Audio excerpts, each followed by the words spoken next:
Hello, happy rainy day and October. Sorry for feeling comfortable in my bubble. I really admire all those people who make the content and they look brilliant. Everything is uh, scripted and designed and looks a good quality. I always would like to give the good quality as well, but I'm too lazy, probably too tired. So there is not much reason to be that tired, but that's me. I just have a very low level of energy most of the times. So I have to have these commitments in order to come out and do something. Or I will just disappear. Every time when I'm thinking about the recording, I have so many topics in my head and I think, oh, that I would like to share the opinion and this is so much upsetting or there is so much going on in the world and I have thoughts about it and some research and sometimes it seems things are very disproportionately imbalanced. But then when I press a button and start recording, everything has gone away.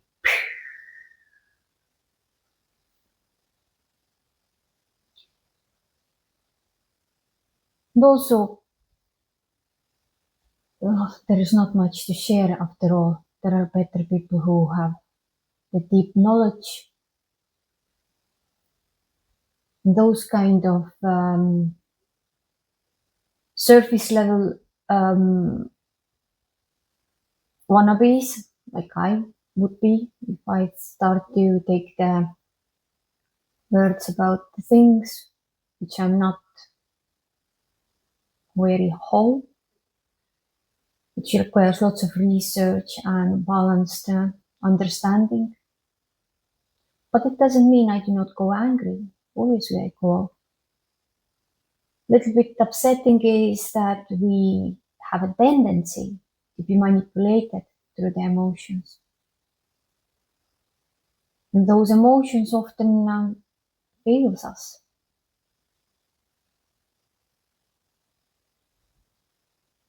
That was my thought today.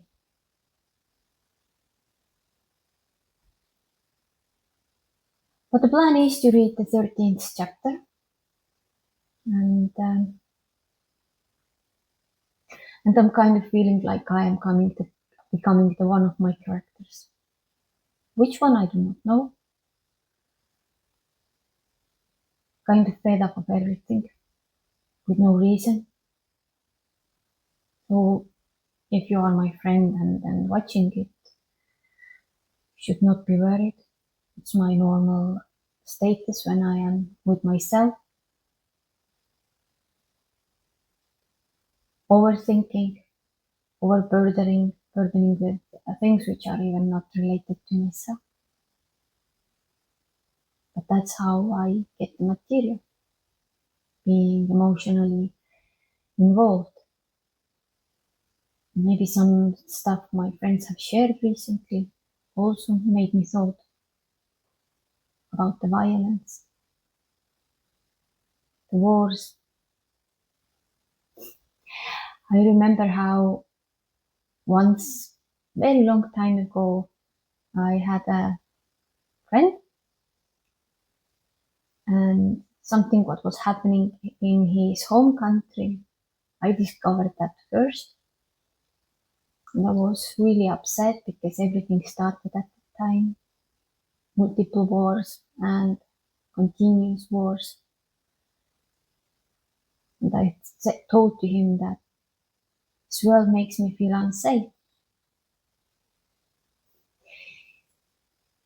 And then the silly boy told, things are getting worse.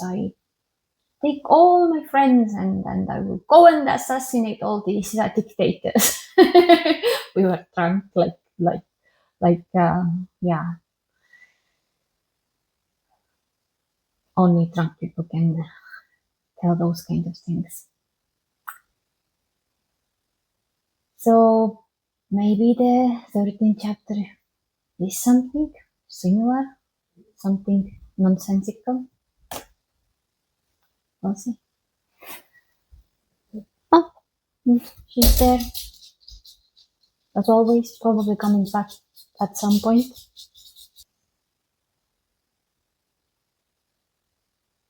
In English, 13th chapter. It's quite long, so bear with me.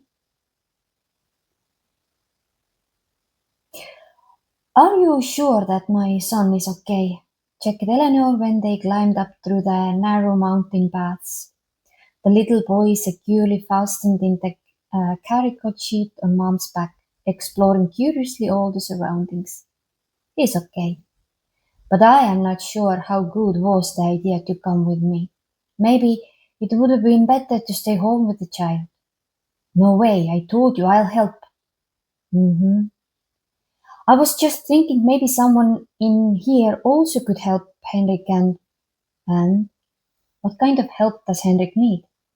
Nykisiene didn't get it exactly. Henrik is, if you have not noticed yet, a bit special, a bit slow.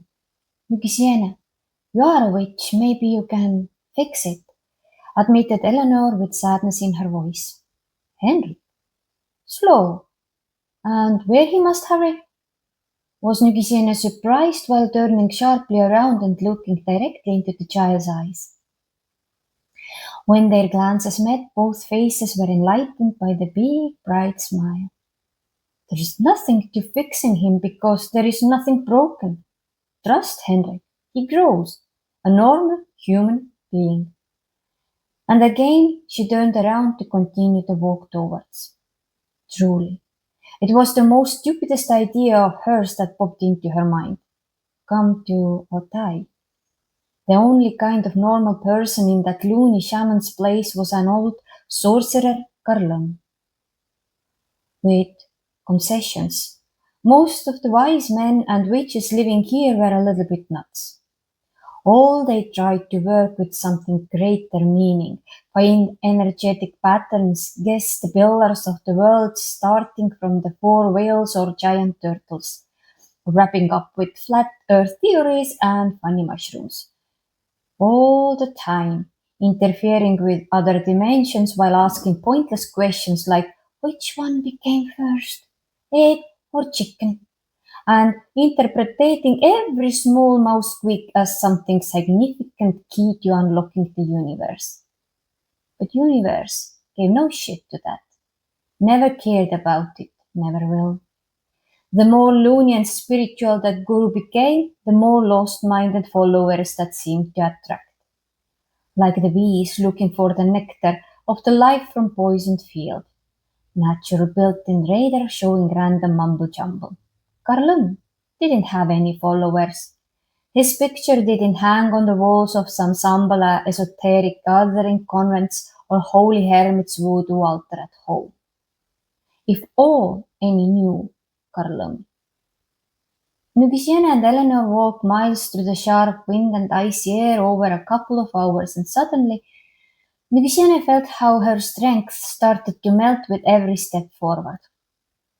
Magic was part of her bloodstream, but the closer they seemed to get to Karlum's house, the less it was connected with the surrounding magic ring, and more harder was it for her to walk. With that setback, she wasn't estimating it at all.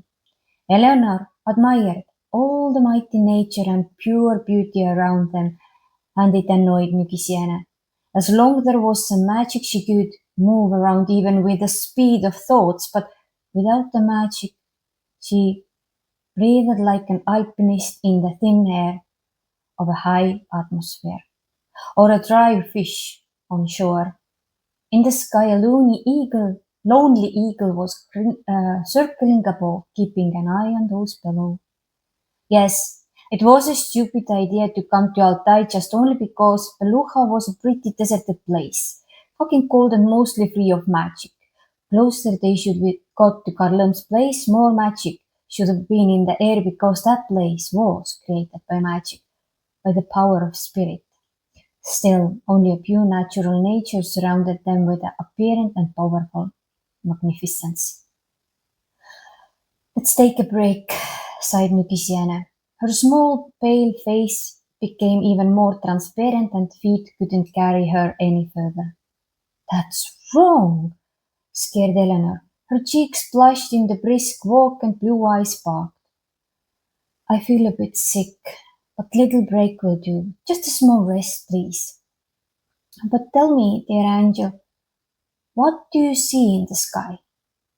Eleanor checked the direction suggested, but all she saw was a crispy blue sky, pointing tower-looking tops of the Katuni Mountains, covered by the snow and dark outcrops at the foot of the peaks. In the valleys, the green tried to hold onto the earth.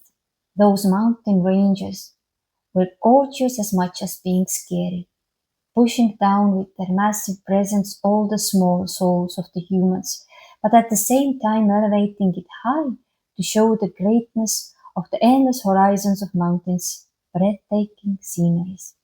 Sky, I see, shrugged Eleanor her shoulders. No eagle. No, or I do not know where to look at. Weird. And it was weird because there was an eagle clearly charging occasionally sharply down like trying to be sure that those human spots were still there. What is weird, wondered Eleanor. Weird is that I see an eagle but you don't. Eleanor inspected the sky again, following the movement of the Nugisienna's finger, which pointed to the presumable bird. The longer she was looking, the bigger the feel of horror grew inside her. Nugisienna noticed how pupils in her eyes widened the longer she stared at the eagle. It's not an eagle, whispered Eleanor. What it is exactly? I see only an eagle. I have no power. I have no strength to do anything right now.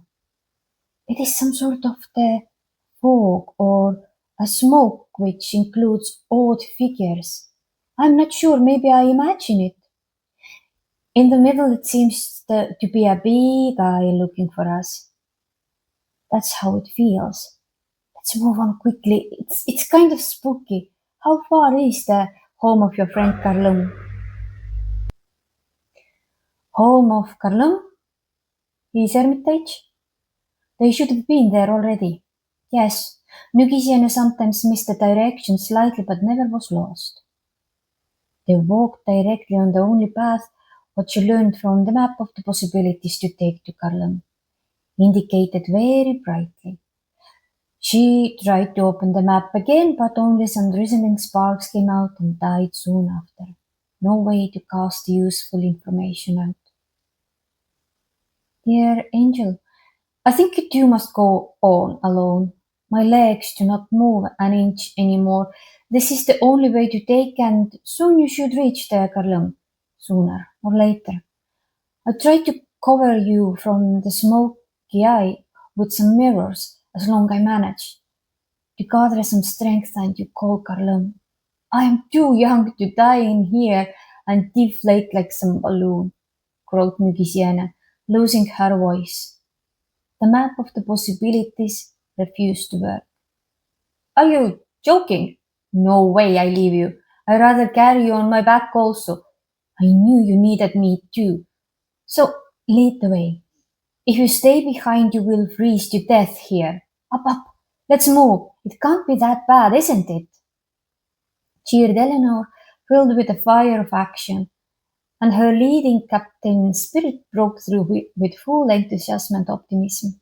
She grabbed the witch pale and cold hand and dragged her weak, shaking body up, step by step, but surely moving on. Where did that young woman get her strength and inner power to carry so many loads only God knows?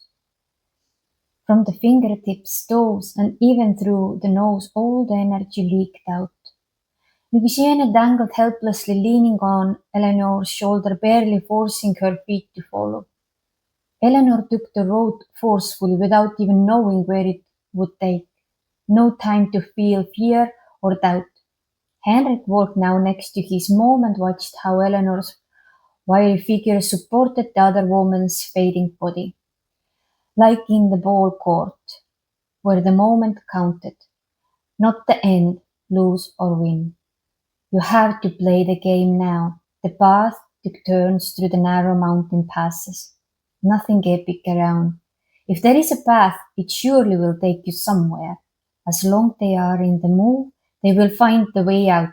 Later they may see what's next. Nugisiena's pale face didn't show much good, so she had to keep the tempo up as long as she could. I can't make it, whispered Nugisiena. You can, look at you, witch as you are, said Eleanor with no way of giving up. No, I can't. Take your child and leave me. Take your child and maybe you'll find some help. I can run with all of you. Dear angel, why are you so stubborn? Please listen to me, distressed Nugisiene. Eleanor only stretched her steps, pearls of sweat of her forehead becoming more visible. The massive cloud in the sky seemed to shrink and then expand again like monitoring their movement. Yeah. Here you are, yes you are. I felt that the guests were coming and see, I was right. They heard a sudden slow and low voice before the owner himself appeared behind the big rock. A sturdy and strong-looking, hairy old man who seemed to weigh his words while breathing heavily into his thick and long beard. Above his head he held a big black umbrella. This probably was a mismatch compared with the man's own primeval appearance, wearing a long, thick brown turned leather coat with no decorations, a hat with a fur trimming hiding narrow slit eyes with piercing sight, and soft leather boots smoothing his steps. Not looking like Asian, not Caucasian either, or maybe rather being both. He couldn't be a shaman because in every documentary they looked totally different. This probably was in that context very ridiculous add-on and strange. We probably got lost, answered Eleanor, not knowing what to say. No, we didn't, smiled Nugisiene when noticed the man. Yeah, right. Karlum, hey, Karlum. Hey, you little goblin. Yes, I felt guests were coming. Hi, Henrik, you too. I see you're all here. Come on to my humble home. Appearing of Karlum changed everything. Nugisiene straightened herself and her feet managed to get strength back. Tinglings in knees stopped, leaking through the fingertips changed to slow dripping. Her fading eyes seemed to get some life back. Karlum put his umbrella up high above, all over the heads, and suddenly the room under it seemed to expand. So three big and little one again back in his mom's arms fitted well together. Clouds disappeared and bright crisp sunlight glimmered over the hilltops.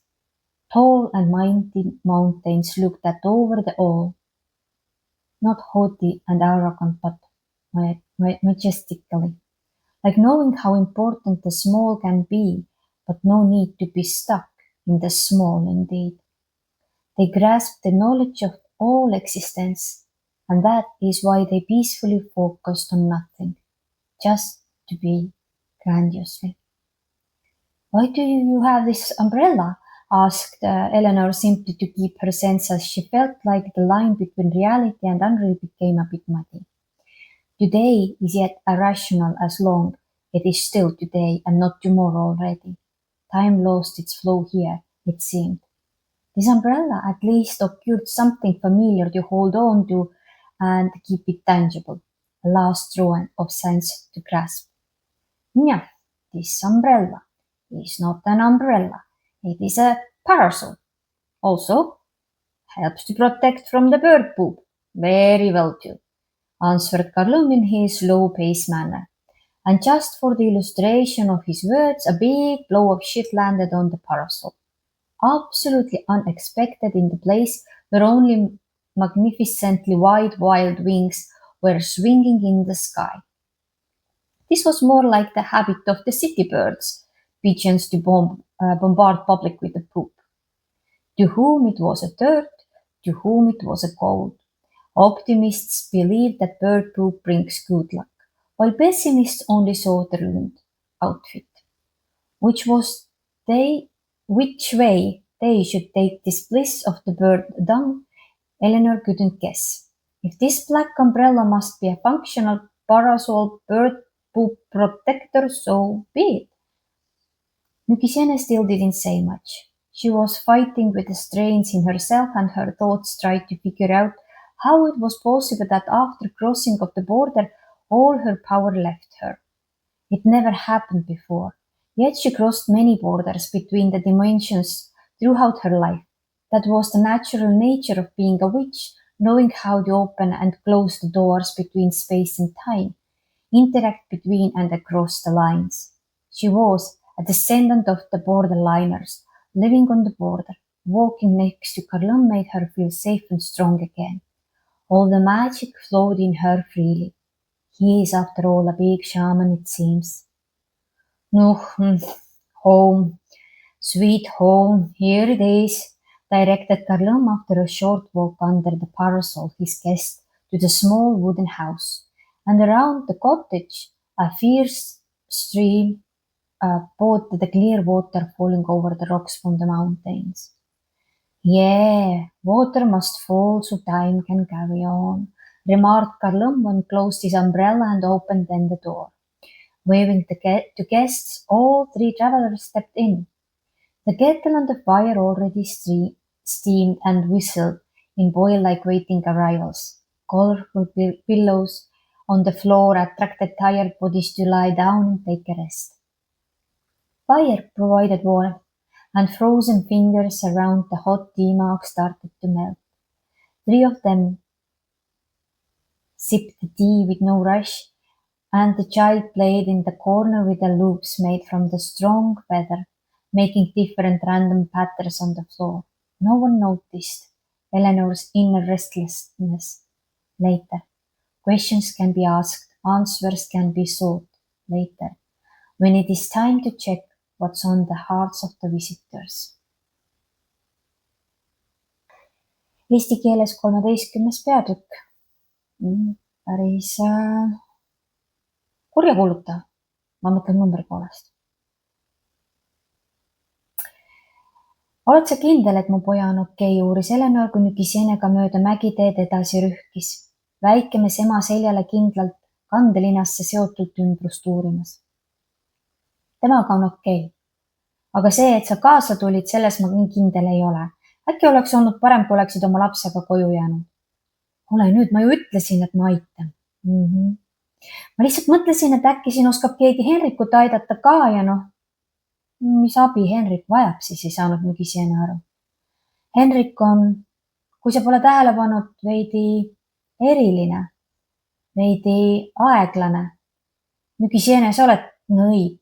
Äkki sa saad teda kuidagi parandada, tunnistas Eleanor nukrus hääles. Henrik aeglane ja kuhu tal keeret on, oli Nukisiene üllatunud ja pööras kanna pealt ümber, et poisile silma sisse vaadata. Hetkepilgud kohtusid ning nõia ja lapse näole valgus ühine hele naeratus. Henrikus ei ole mitte midagi katki. Mitte midagi pole vaja parandada. Usalda Henrikut, küll ta kasvab. Täitsa tavaline inimese laps. Tegi Nukisiene taaskord kiire pöörde ja astus edasi hoogsal sammu. See oli kõige lollim mõte, mis Nukisienel võis pähe karata. Minna Taisse. Ainus normaalne olend selles šamaanide riigis oli vana posija Carlum ja temagi vaid mööndustega. Enamik sealseid nõidu ja tarku olid kergelt vasakule keeranud. Kõik nad üritasid tegeleda millegi ülimaga, otsida energeetilisi mustreid, et mõistatada maailma alustalasid, alates 4 vaalast või hiiglaslikust kilpkonnast ja lõpetades lameda maa ja lõbusate seentega.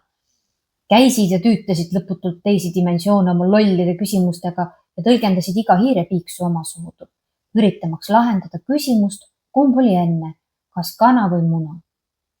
Nagu oleks see võti universumi avamiseks. Universumil aga oli sellest kõigest poogen ja vaevalt, et kunagi see muutub. Seest oli neil palju järgijaid. Mida segasem oli spirituaalne guru, seda hulgim oli tal segaseid järgijaid. Üritades otsida nektarit nagu mesilane pärast taimekaitsetöid rapsipõllul. Loomulik rada näitamas aiateibaid. Karlõmil ei olnud järgijaid. Tema pilt ei rippunud ühelgi sambala esoteerilisel konvendil ega ka muidu mõne eraku koduses voodoo spirituaalnurgas. Kas üldse keegi Karlõmmi teadis? Nügiseene ja Eleanor olid vantsinud läbi kirbe tuule ja jäis õhu juba oma 10-15 kilomeetrit, ehk siis tubli tund või paar ning Nügiseene tundis, kuidas tema jõud iga sammuga raugeb. Maagia oli osa tema vereringest, kuid mida enam Karlõmmi kodu poole nad suundusid, seda hõredamaks muutus side ümbritseva nõiaringiga ja seda raskem oli nõial endal edasi astuda. Taolise tagasilöögiga polnud Nügiseene arvestanud. Eleanori reibas imestus looduse kõikvõimsuse erakordse ilu ning puhtuse üle ärritas teda aina enam. Kuniks oli maagiat, võis Nügiseene liikuda kuhu iganes lausa mõttekiirusel. Kui maagiat ei olnud, siis ahmis ta õhku ka alpinist hõredas atmosfääris. Taevas tiirutas mõtlikult üks mägikotkas, hoides liikuvatel olenditel silma peal. Loll mõte oli alt taisse tulla juba ainuüksi seepärast, et Beluga oli üks ära ütlemata inimtühi paik. Paganama külm ja lisaks täiesti maagia vaba paik. Mida lähemale oleks nad pidanud Karlõmmi eraklale jõudma, seda enam oleks pidanud maagiat tundma. Püsis see maailm ju puhtalt vaimujõud. Maagia najal. Hetkel aga ümbritses neid puhas loodus kogu oma täiuses ja jõus. Puhkame natuke, ohkas Nügiseene. Ta kahvatu väike nägu oli muutunud veelgi läbipaistvamaks ja jalad ei kandnud. Mis lahti, ehmus Eleanor. Tema põsed punetasid hoogsast jalutuskäigust ning sinised silmad särasid. Mul on natuke paha olla. Puhkame. Küll paremaks läheb. Ütle, mida sa taevas näed, inglike? Eleanor vaatas käega osutatud suunas ning nägi vaid kirgast sinist taevast, kõrguvaid katuunitornide lumiseid mäetippe ja mustjaid paljandikke jalami. Päris orus kidurat rohelust, mis vaevaliselt end maa küljes püüdis hoida.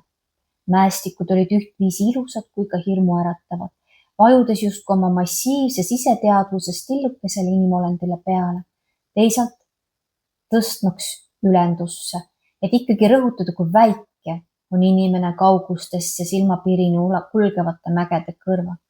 Hingematvad vaated. Taevast näen, heitas Eleanor õlgu. Kotkast ei näe? Ei, või ma ei oska vaadata. Imelik. See oli tõesti imelik, sest kotkas tiirutas nii selgelt toru kohal, tehes aeg-ajalt piketeerivaid laskumisi, nagu tahaks veenduda, et need inimtäpid seal all on ikka samas kohas. Mis on imelik, uuris Eleanor. Imelik on see, et mina näen kotkast ja sina ei näe. Eleanor vaatas uuesti taeva poole pinksamalt kui enne, jälgides täpselt Nügiseene käe liikumist, mis järgis oletatava kotka lendu. Mida kauem Eleanor vaatas, seda suuremaks muutus ta õud. Nügiseene märkas, kuidas tüdruku pupillid laienesid, mida kaugemal ta kotkast vaatas. See ei ole kotkas, sosistas Eleanor. Mis see on? Mina näen kotkast ja ma ei saa midagi ette võtta, sest mul ei ole maagia jõudu. See on mingi udukogu või suitsuvine, millest kumavad läbi kujundid. Ma ei saa aru, kas ma mitte neid ette ei kujuta. Seal on justkui silm keset pilve ja sa vaatab meid. Vähemalt nii mulle tundub. Lähme siit ruttu ära. Mul on kõhe. Kaugel su Karlõmmi kodu veel on? Karlõmmi kodu? Karlõmmi erakla?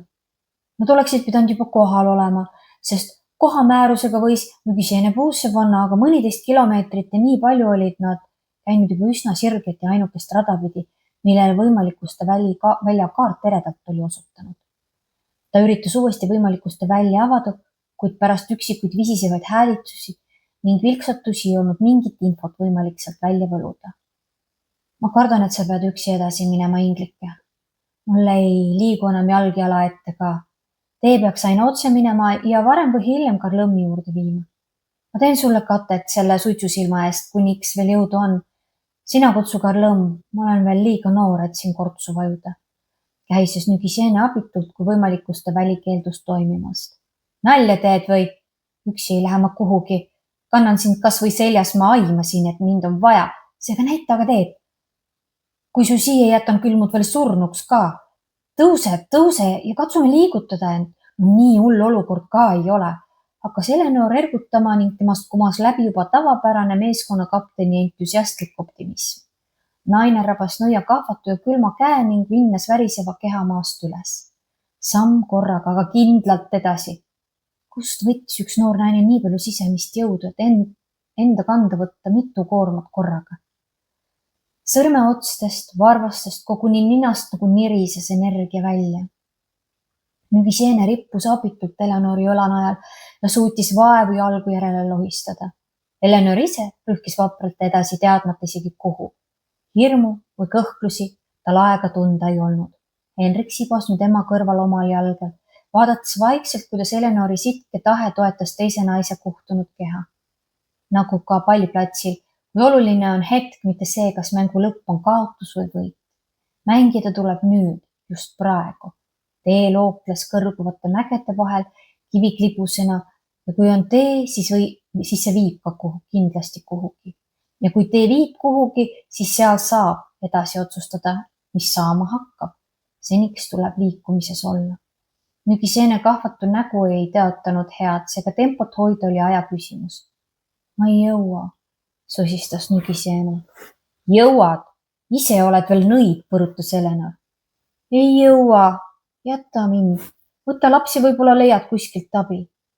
Jõuan ka joosta kõigiga koos. Hindlike, sa oled nii pagana põikpäine, kuula mind ometi, aastas Nügiseene. Eleanor pikendas sammu, higipärlid otsaisi seal sädelemas. Taevas pilvemassiiv kord hõrenes, kord tihenes ja näis, kui jälgivad nende liikumist. Näh, siin te siis olete. Jah, olete. No oli tunne, et külalised tulevad, ongi külalised. Kõlas äkki kume ja madal aeglane kõne, enne kui kivirünka tagant astus välja turg ja karvane eakas mees, kes sõnu kaaludes ning puhisedes hingas ruski ja tiheda habeme sagara tagant. Pea kohal hoidis ta suurt ja laia musta vihmavarju. Vihmavari ei sobinud kuidagi kokku mehe ürgaegse välimusega, pööratud nahast pruun kaunistusteta mantel, karusnahkse äärisega müts kitsaid musti silmi varjamas, sammude kaja summutamas pehmed nahast saapad.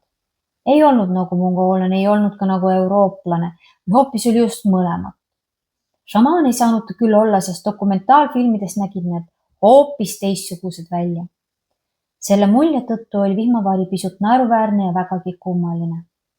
Me vist eksisime ära, kostis Eleanor teadmata midagi muud öelda.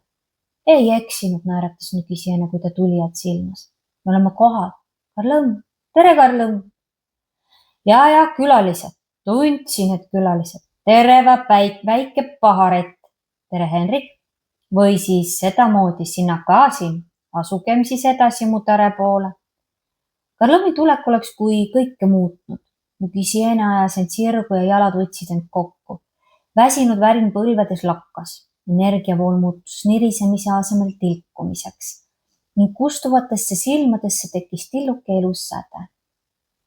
Karlõmm tõstis vihmavarju nende kõigi kohale ja kui imeväel varjualune avardus niivõrd, et 3 täiskasvanud inimest ja laps ema kätel kõrvuti vabalt selle all end tunda võisid.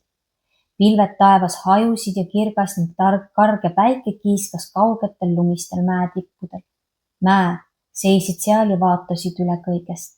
Ei mitte upsakalt või üleolevalt või ükskõikselt, vaid suursuguselt, nagu teades, et kõiksuses on tühine küll oluline, aga ei ole oluline keskenduda tühisele. Nemad hoomasid seda kõiksuse suuremat olemist ja seetõttu võisid rahumeelselt keskenduda lihtsalt olemisele, suursuguselt. Milleks see vihmavari ei suutnud Eleanor küsimata jätta. Ta oli juba kaotamas aru saama, kus jooksevad reaalsuse ja ebareaalsuse piirid. Täna oli kõik veel mõistetav, aga nüüd ei saanud enam aru, kas ikka on veel täna või juba eile või hoopis homme. Aeg oli kadunud. Vihmavari tundus midagi tuttavat ja kindlalt kombatavat. Sellest õlekõrrast tahtis Eleanor kinni haarata, et oma meeli kuidagigi selgena hoida. Vihmavari. Ei ole vihmavari, ikka päikesevari ja linnu sita eest kaitseb ka hästi. Vastas Karlõmm oma aeglasel moel. Viimase väite eel kukkuski varjul üks lörts. täiesti ootamatu sellises paigas, kus taevaal sõuavad vaid suured linnutiivad. Sedaviisi sirtsutamine on rohkem linnatuvide hobi. Kellele sitt, kellele kuld. Optimist usub sellest headennet, pessimist aga rikutud rõivast. Kummat tähendab aga praegune sõnnikuunnistus, ei osanud Eleanor arvata. Kui must vihmavari on hoopis päikese, linnukaka kaitsevari, siis olgu nii. Nügisien ei öelnud ise veel midagi. Tema võitles oma nõrkusega ja mõtted veeresid selle ümber, kuidas oli võimalik, et piiri ületades jõud ja võimete nii äkki maha jätsid. Sellist asja polnud temaga kunagi varem juhtunud. Ometi oli ta läbi dimensioonide kõndinud kogu oma elu. See oli nõidade loomulik osa teada, kuidas avada aja ja ruumi vahelisi uksi ja suhelda siin ning sealpool piiri. Olid nemad ju piirielanikud, piiril kõndijad. Karlõmmi kõrval oli hea turvaline käia. Temaga koos oleks ka nagu nõidus tagasi tulnud. Suur šamaan. Näh, kallis kodu, siin ongi mu kallis kodu, ütles Karlõmm pärast väikest jalutuskäiku varju all. Tõepoolest kerkis keset lagedat pinnast palkidest madal tare, mille ümber voolas kiirel vulinal üle kivide selge veega mägioja. No jah, vesi peab voolama, et aeg saaks liikuda, lisas Karlõmm oma varju kokku pannes ja koja ust avades. Viipe peale astusid tuppa ka 3 külalist. Teevesi juba kees ootavad kolde kohal ning kirgastes värvides välja õmmeldud padjad meelitasid väsinud rändureid madala laua ümber istet võtma. Tuli õhkas sooja ja krampi kiskunud sõrmed sulasid tulise teetassi ümbert hoides. Kolmekesi rüübati teed, nagu poleks kuhugi kiiret. Laps aga mängis omaette nurgas vaikselt sulgedest vormitud rõngastega, ladudes neist põrandale juhuslikke kujundeid. Eleanori sisemist kärsitust ei pannud keegi tähele. Küll jõuab küsida, mis külalisi siia toob ja küll jõuab vastata, mis rändureil hingel on.